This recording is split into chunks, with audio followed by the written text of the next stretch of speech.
Here I have my flint and steel. You should have one like this, but it might be a slightly different colour. So we have a piece of metal, which is the steel, and we have this rod here. Now traditionally, some people would have rubbed together flint, which is a kind of rock, and steel, which is a kind of metal, to make sparks.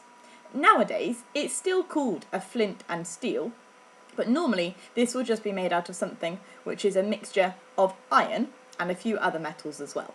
So it's called a flint and steel, but this might not actually be the rock flint. Either way, we should still be able to get sparks from it. So we're going to be taking our piece of metal, which is this bit here, mine's orange, and our rod, which is this bit here. I'm going to hold the rod like this, and then I'm going to strike it with the piece of metal. Now you'll probably notice the first time, nothing happens. Nothing happened at all. And that's probably the same for you. I'm holding it at a slight angle, hopefully you can see. It's not all the way up like this. It's not completely flat like this. It's a bit of a diagonal angle, and I'm pushing it away from me. When this does work, it is going to create real sparks. They're not particularly hot, but they could set fire to something. So it's really important that you do this experiment somewhere that you're not going to be able to set fire to anything accidentally. Ask a grown-up to help you to choose a safe spot. One that might be quite good would be doing it into the sink, where there's a bowl of water. That could be a good place to do your sparks. Or doing it outside onto a pavement, or some kind of concrete, that would be another good place to make your sparks.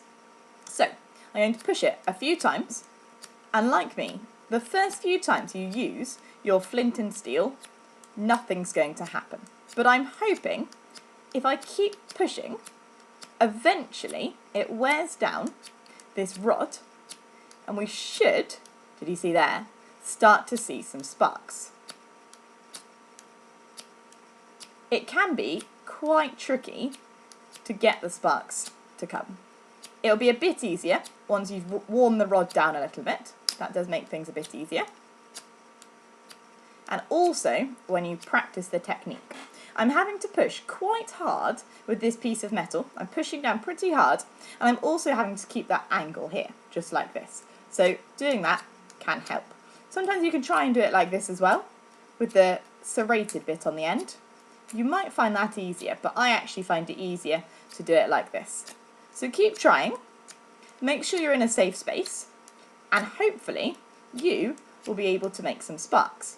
Now if you ever were lost in the wilderness, you'd be able to use this to start a campfire, to cook some food, and to keep you warm.